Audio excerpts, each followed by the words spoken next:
आफाक फारूक की एक नए वीडियो के साथ फिर हाजिर हूँ। पहले तो वही रिक्वेस्ट कि please try to subscribe the channel और हो सके तो शेयर भी कीजिए अगर अच्छा लगे तो। पहले अमेरिका पे थोड़ी सी गुफ्तगू कर लेते हैं जी। यहाँ सबसे बड़ा जो इशू है इस वक्त वो मेगन और हैरी का है, जो प्रिंस और प्रिंसेस हैं ब्रिटिश। उनका इंटरव्यू जो ओपरा विनफ्री ने लिया है, ख़ासकर रेसिज्म के हवाले से, कि जो शहज़ादी ने कहा कि मेरे बच्चे की पैदाइश से पहले कहा गया कि पता नहीं, क्योंकि वो स्याफ़ाम है नस्लन, कि ये बच्चा पता नहीं कितना काला होगा। अब ओपरा जैसी एंकर, नोन रिनाउंड, फिर ब्लैक भी, जो यहाँ वैसे ही पहले ही जॉर्ज फ्लॉयड की मौत के बाद ब्लैक लाइफ मैटर का जो एक इशू है, मेरा जिस्म मेरी मर्ज़ी की तरह, तो एक बहुत बड़ा इशू बन गया है पूरे यूरोप और अमेरिका में, और सारा मीडिया उस पर मेन डिस्कशन। और सेकंड वही पैंडेमिक है मेजर, कि एक तो स्टिमुलस बिल जो है रिलीफ पैकेज कोरोना पर, वो आज मेरे ख्याल में ट्यूसडे को हाउस में दोबारा आके पास हो जाएगा, मगर बाई पार्टीजन नहीं होगा। कांग्रेस में जो डेमोक्रेट हैं वही वोट देंगे जिनकी अक्सरियत है। और पैंडेमिक के हवाले से ये है कि 10% लोगों को वैक्सीनेशन हो चुकी है, और कहा जा रहा है कि हर्ड इम्यूनिटी जो है लेट समर में ज़्यादा बड़े पैमाने पे आ जाएगी, तो हालात नॉर्मलिटी की तरफ वापस चले जाएंगे। अब आते हैं पाकिस्तान की तरफ। आज जो सबसे दिलचस्प वाक़या था, तहरीक इंसाफ यूसुफ रज़ा गिलानी की नाअहली का केस लेकर इलेक्शन कमीशन में आज पहली हियरिंग थी। तो उन्होंने कहा कि जी वीडियो आ चुके हैं, अली गिलानी के लोगों से बार्गेन कर रहे हैं, डील कर रहे हैं, वोट कैंसिल करने के लिए गुफ्तगू हो रही है। तो उस पर इलेक्शन कमीशन ने बड़ा खूबसूरत सवाल किया कि क्या जो लोग बिके, जिन्होंने वोट बेचे, उनके हलफनामे लाए?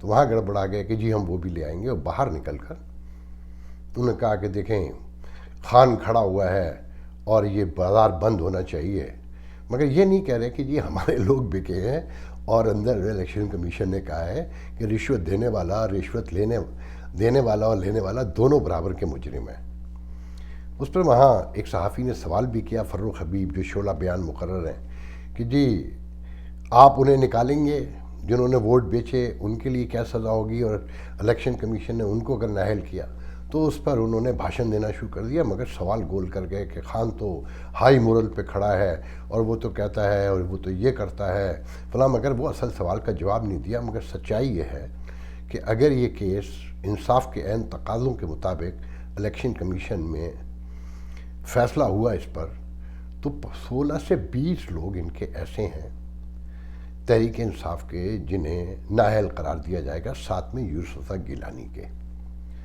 और अगर यूसुफ रज़ा गिलानी जाएंगे तो इलेक्शन का रिज़ल्ट, क्योंकि उन्होंने बाकी लोगों को भी तो वोट दिया ना, इस्लामाबाद की सेकंड सीट के ऊपर ख़वातीन के, वो भी जाएंगी खातून।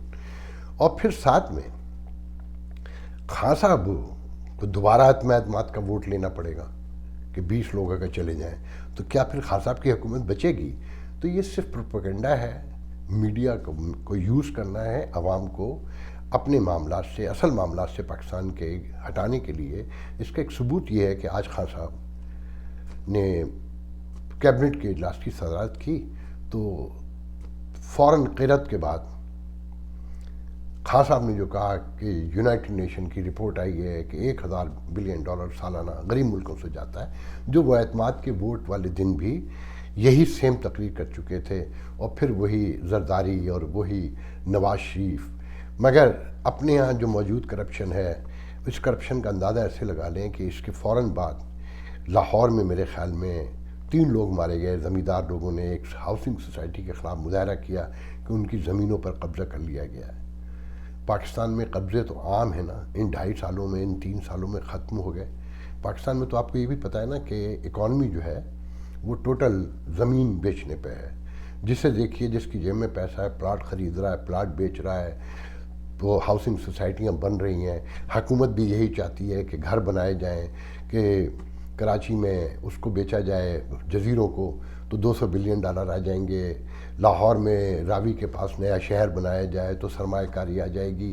ये एक लंबी दास्तान है। सिर्फ ज़मीनों का कारोबार रह गया है वहाँ, और कोई नहीं। और क्या कौन लोग ज़मीनें ख़रीदते हैं? यही अशराफिया, जिसने बेबहा पैसा बनाया है, और यही कारोबार एक दूसरे से कर रहे होते हैं। آپ پاکستان میں جہاں چلے جائیے، آپ کے ساتھ لوگ بیٹھے ہوں گے، وہ ٹیلی فون پہ جو گفتگو ہو رہی تھی وہ یہی ہو رہی تھی کہ وہ فلانا بیچ دے تو فلانا خرید لے۔ اینی وے، اب میں آتا ہوں اپنے اصل موضوع کی طرف۔ کل پوری دنیا میں خواتین کا عالمی دن منایا گیا ان کے حقوق کے حوالے سے۔ یہ امریکہ سے تحریک شروع ہوئی تھی 1908 میں، پھر یونائٹڈ نیشن نے اسے دن قرار دے دیا جو 8 مارچ کو منایا جاتا ہے۔ امریکہ میں تو میں نے میڈیا پہ کوئی بہت زیادہ نہیں دیکھا ہے، کہیں کہیں چھوٹی چھوٹی تقریبات ہوئیں، مگر پاکستان کی میڈیا میں 2 روز تک اسی پر جو سب سے اہم بات ہے کہ جب پاکستان جیسے ملکوں میں یا دنیا میں کہیں بھی عورتوں کے حقوق کا دن منایا جاتا ہے تو اصل میں یہ مردوں کی رسوائی کا دن بھی ہوتا ہے، جو انتہائی جوش و خروش، عقیدت و احترام سے منایا جاتا ہے۔ بہرحال مرد زیادہ ذمہ دار ہیں کہ وہ طاقت کا سرچشمہ ہے انسانی معاشرے میں۔ ابھی ساؤتھ ایشیا کے ملکوں میں تو ابھی عورت کو انسان بھی تسلیم نہیں کیا گیا کہ ایک دفعہ بیگم ولی خان سے کسی نے پوچھا کہ عورتوں کے حقوق کے حوالے سے آپ کیا کہتی ہیں؟ انہوں نے کہا عورتوں کے حقوق کی تو بڑی دور کی بات ہے، ابھی یہاں انسانوں کے حقوق کا فیصلہ تو پہلے ہو جائے۔ تو ان کا بھی مقصد یہی تھا کہ عورتوں کو تو ابھی انسان بھی تسلیم نہیں کیا جاتا۔ دیکھیں، پاکستان میں جو سب سے بڑا ایشو ہے نا، جو سڑکوں پہ دکھایا گیا، ناچ گانے، ڈھول دھماکے، جس طرح کی خواتین باہر نظر آتی ہیں، میرا ذاتی خیال یہ اور بہت سارے لوگوں کا خیال ہے کہ یہ جو خواتین حقوق مانگنے نکلتی ہیں ان کے حقوق بہت زیادہ ہیں، انہیں کچھ کم کرنے کی ضرورت ہے۔ معاشرے کی سوشو اور اکنامک نارم سے ملا کے چیزوں کو جوڑ کر دیکھا جاتا ہے۔ اور جو مرد تالیاں بجا رہے تھے، ساتھ کھڑے ہوئے تھے، خوش تے، جس کا مطلب ہے کہ انہوں نے یہ رائٹس دیے ہوئے ہیں کہ وہ جو چاہیں کریں، مگر جن کے رائٹس وہاں سلب کر لیے گئے ہیں، چھین لیے گئے ہیں، گھوٹ کے رکھا ہوا ہے جن خواتین کو، جو رنگی کو رنگی، لالو کھیت، شالمی، بھاٹی اور گاؤں دیہاتوں میں رہتی ہیں، جو مشقت بھی پوری کرتی ہیں، مار بھی کھاتی ہیں، تشدد کا نشانہ بھی بنتی ہیں، اور تیزاب بھی انہی پر زیادہ پھینکا جاتا ہے۔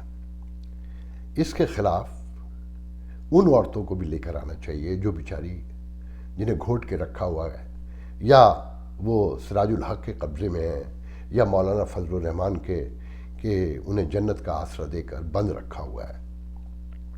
جب پاکستان جیسے ملکوں میں انسانی حقوق کی بات ہوتی ہے تو اس معاملے کو مذہب سے جوڑ کے بھی دیکھا جائے گا کہ جب مذہب کا یہ پرچار ہو کہ تم مردوں سے ایک قدم پیچھے رہو، کہ انہیں ایک درجہ تم سے آگے رکھا گیا ہے کہ وہ تمہاری حفاظت کرتے ہیں، اور ساتھ میں یہ تشریح بھی سامنے لائی جائے کہ عورتیں تمہاری کھیتیاں ہیں، تو وہاں حقوق کا کیا تصور ہو سکتا ہے عورتوں کے؟ تو یہ سارے ایشوز ایڈریسیبل ہیں ابھی۔ پھر اس میں ریاست کا ایک بہت بڑا کردار ہے کہ جب معاشرے میں انصاف نہ ہو، میرٹ نہ ہو، قانون نہ ہو، کہ جتنے ریپ ہوتے ہیں میں سمجھتا ہوں کہ وہ ریاست کی ناکامی ہے۔ اور پھر ان ریپ کے مقدمات پر اگر آپ نظر دوڑائیں، کہا جاتا ہے کہ پاکستان میں 800 سے 900 خواتین ایسی جیلوں میں ہیں جنہوں نے خود شکایت کی کہ ان کے ساتھ ریپ ہوا ہے، مگر وہ 3 گواہ پیش نہیں کر سکیں۔ تو مرد تو چھوٹ گئے جن پہ الزام تھا، مگر عورتوں کو اندر رکھا گیا کہ تم نے اپنا جرم قبول کر لیا ہے کہ تم اس میں شریک تھیں، تو وہ جیلوں میں ہیں۔ تو اسے ایڈریس کرنے کی ضرورت ہے۔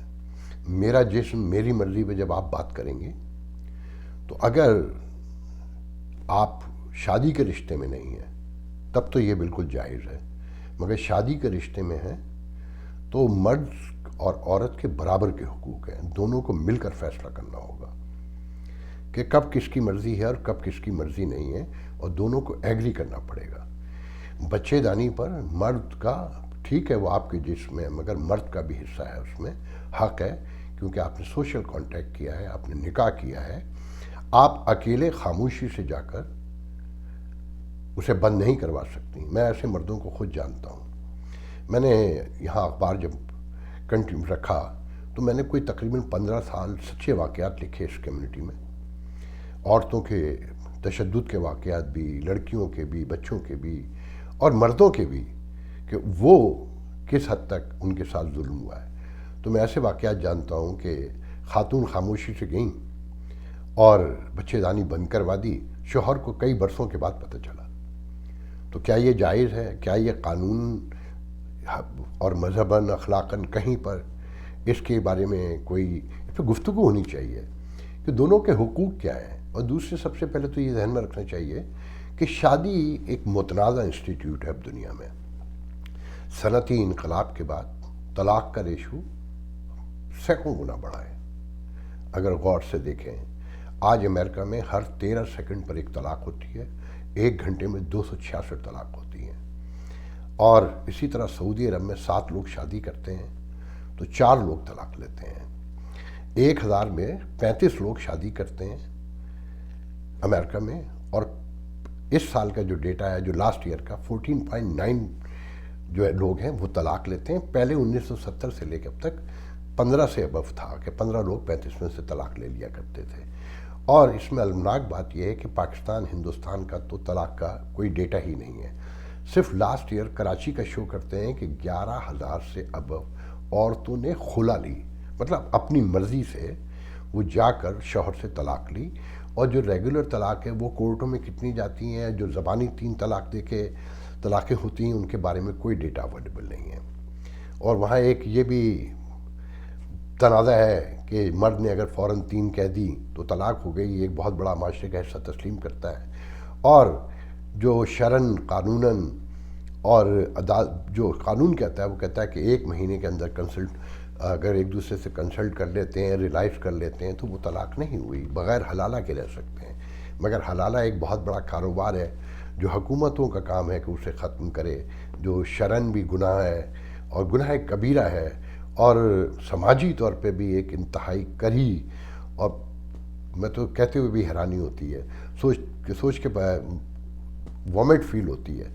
तो देखें, मसला ये है, ये जो मर्द औरत के ताल्लुकात हैं ना, ये बड़े मुतनाज़ा हैं। डेटा कहता है कि 70% लोग जिनके अफेयर हों वो पहले साल ही फारिग हो जाते हैं कि मायूसी, प्रोजेक्शन और स्ट्रगल जो है ना, एक ही साल में इन चीज़ों के पस मंज़र में अगर देखें तो एक साल में एक दूसरे के सामने आया हो जाते हैं और अलग हो जाते हैं। और 5 साल में ये तादाद टोटल 20% रह जाती है जो शादी तक पहुंचती है।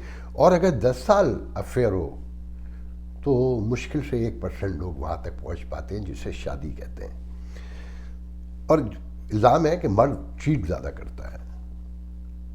डेटा कहता है दोनों बराबर का करते हैं 20%, 15 to 20% शादीशुदा लोग, मर्द भी और औरत भी, एक दूसरे को चीट करते हैं। मगर ये डेटा वो है कि जो ब्रेव लोग हैं, जुर्रत है जिनमें, वो आके इजहार करते हैं कि हाँ हमने चीट किया बीवी को या बीवी ने शौहर को। तो साथ में ये भी बताया जाता है कि ये वो तादाद है जो इकरार करती है जो ना होने के बराबर है। अभी इंसान इतना बहादुर नहीं हुआ कि समाज से इस पैमाने पे लड़ सकता हो। हम सुनते भी हैं रोज़ाना के वाक़यात से। जो असल मसला है पाकिस्तान जैसे मुल्कों में, जो तेज़ाब फेंकना है, तशद्दुद करना है, मार पिटाई है, जहनी अजियत है, ये तेज़ाब के वाक़यात तो 90% से पाकिस्तान, 90 को तो मैं गलत कह रहा हूँ कि हिंदुस्तान, पाकिस्तान, बांग्लादेश जैसे मुल्कों में, और जो थर्ड वर्ल्ड कंट्रीज़ हैं वहीं साउथ एशिया में ही ज़्यादा हैं जो डेटा ज़ाहिर करता है। ये बंद होने चाहिए, ये ताकत का इजहार, इसे रुकना चाहिए। और जो रेप के वाक़यात हैं, ये रियासत की ज़िम्मेदारी है कि वो कड़ी से कड़ी सज़ाएँ लेकर आए और बर वक्त फ़ैसला करे, सुरत के साथ फ़ैसले हों, और वहाँ बेईमानी ना हो। औरत को वहाँ असल इश्यूज़ का सामना है। मगर शादी के हवाले से वो अहमद फराज से मैंने कभी पूछा कि शादी क्या है, तो उन्होंने कहा कि मोस्ट एक्सपेंसिव प्रोस्टिट्यूशन, जिसमें साथ नाबिस हो तो पैसे देना पड़ते हैं। तो मैंने ऐसे मर्दों से खुद गुफ्तगू की है जब मैं सच्चे वाक़यात लिखता था कि लड़ाई है 5-5 साल, ज़हनी तौर पर तस्लीम ही नहीं करते, तो वो ज़रूरतें कहीं तो पूरी करते होंगे ना। ये सोचने की बातें हैं कि साइकाट्री की साइंस कहती है कि सेक्स जो है वो रोज़ाना की खुराक जैसा है। ये इंसानी बदन की वैसी ही ज़रूरत है कि जैसे खुराक की ज़रूरत होती है। साथ में ख़वातीन को और मर्दों को दोनों को याद रखना होगा कि एक घर में 4 बच्चे एक साथ पलते हैं, बढ़ते हैं, जवान होते हैं, وہ سب کی مینٹلٹی الگ ہوتی ہے، ان کا تھاٹ پروسیس، زندگی کو سمجھنے کا شعور بالکل الگ ہوتا ہے. تو جو دو نئے لوگ ایک دوسرے سے ملتے ہیں، جو مختلف جگہوں پہ پیدا ہوتے ہیں، وہ کیسے ایک دوسرے سے ایک جیسے بالکل ہو سکتے ہیں؟ یہ انڈرسٹینڈنگ کا مطلب جو ویسٹرن ورلڈ میں اب لیا جاتا ہے وہ یہ ہے کمپرومائز، کہ آپ میری برائیوں کو نظر انداز کر کے میری اچھائیوں کے ساتھ رہنا سیکھیں، اور میں آپ کی برائیوں کو نظر انداز کر کے آپ کی اچھائیوں کے ساتھ رہنا سیکھوں. مکمل پیکج کہیں نہیں ملتا. تو اس میں اور بہت سی چیزیں ہیں جو میں آپ کو بتا سکتا ہوں، کہ مثال کے طور پہ پاکستان میں جن عورتوں کو اصل ریل حقوق کی ضرورت ہے، جو گاؤں دیہاتوں میں نے پہلے کہا کہ انہیں مذہب سے جوڑ کے رکھا ہوا ہے، انہیں جنت کے آسرے دیے ہوئے ہیں، وہ مولانا فضل الرحمان کے اور مولانا سراج اللہ کے قبضے میں ہے. آپ نے ان کے جلوس بھی دیکھے ہوں گے کہ دیکھیں نقاب حجاب جو قرآن میں واضح ہدایت ہے کہ سینہ ڈھانپ کر رکھو. اگر نقاب حجاب اتنا ہی امپورٹنٹ ہے تو پھر اس میں تضاد کیوں ہے؟ مکمل یا تو آپ ڈھکے ہوئے ہوں، کچھ نے آنکھیں باہر رکھی ہوئی ہیں، کسی نے گلو بھی چڑھائے ہوئے ہیں. تو یہ عورت کی ترقی کی راہ میں سب سے بڑی رکاوٹ ہے اور اسے کمزور کرتے میں سمجھتا ہوں. کریکٹر ایک بہت ڈیفرنٹ چیز ہے. مرد عورت کے تعلقات نجی معاملہ ہے. اس کو قرآنی حوالوں سے بھی سمجھا جا سکتا ہے کہ زنا کی جو شرط ہے وہ کتنے گواہوں پہ رکھی گئی ہے، اور اس میں بھی مزید کیا گفتگو کی گئی ہے. اس میں جو حضور صلی اللہ علیہ وسلم کی زندگی کے واقعات ہیں وہ بالکل الگ ہیں. تو معاشرے کو یہاں کی طرح ڈیولپ کرنے کی کوشش کریں کہ اگر کوئی کسی کے ساتھ انوالو ہے اور ان دونوں ایک دوسرے کے ساتھ رضامندی کے ساتھ رہنا چاہتے ہیں تو انہیں رہنے دیجئے. آپ اسے پسند نہیں کرتے تو آپ اپنی لمٹس میں رہیے، آپ اپنے عقائد کے ساتھ رہیے، لوگوں پر دباؤ مت بڑھائیے.